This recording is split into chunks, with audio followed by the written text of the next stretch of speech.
Everyone knows in my ministry that,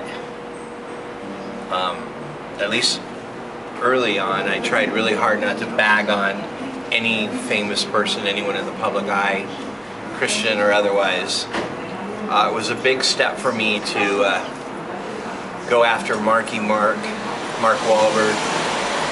I was really offended when I heard him being interviewed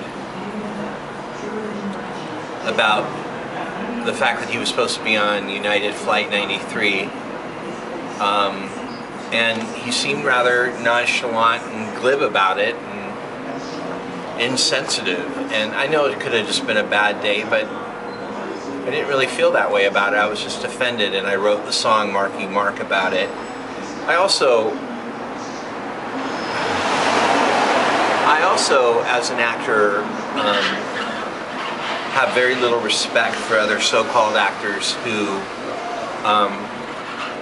say, well, I'll do this, but I won't do this, and all, you know, and not having anything to do with any real moral or spiritual conviction, but just based on their biases and prejudices. And you know, Chuck Norris said, you know, I'll never play gay.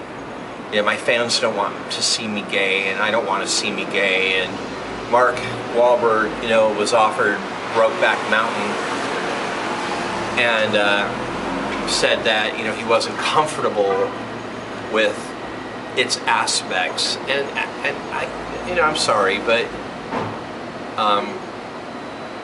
you know, those of us who went through training, those of us who took roles we didn't want, and those of us who take the craft very serious, have a lot of respect for people who tackle roles that are uncomfortable and certainly not badmouth them. And between that and his seeming callousness around the fact that his life was spared, really just inspired me to write. And I never thought I'd record the song, but I ended up recording the song Marky Mark for Burn in Hell, and I feel really good about it. The next song on the record is another tribute song. It's called Rock Cherry. It's a combination of two songs that the Runaways, one of my all-time favorite bands, recorded on their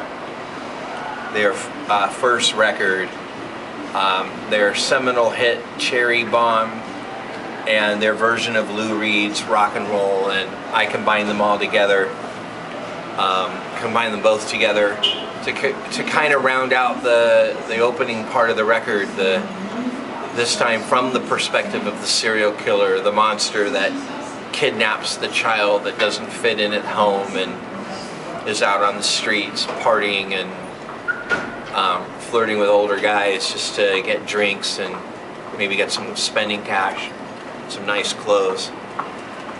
And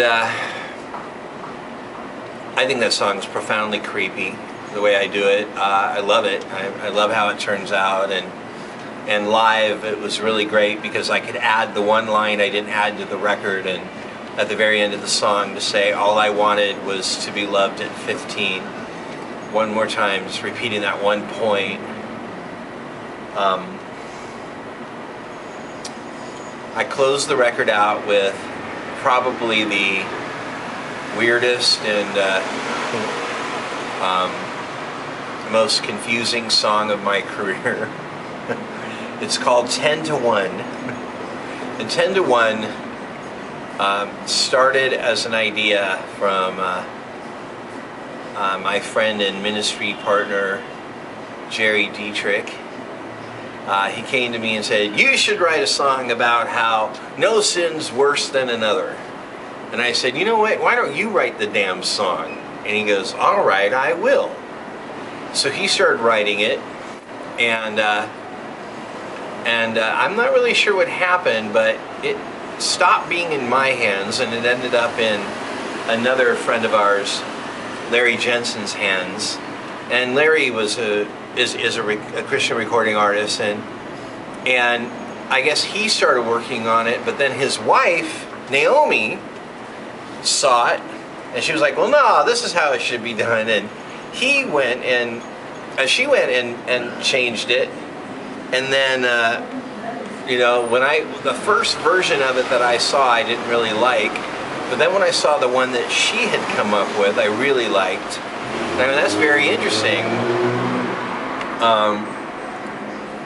The way she just said different numbers, like that number sin and number 44 and number 22, and I was like, "Guy, that's actually a really cool song."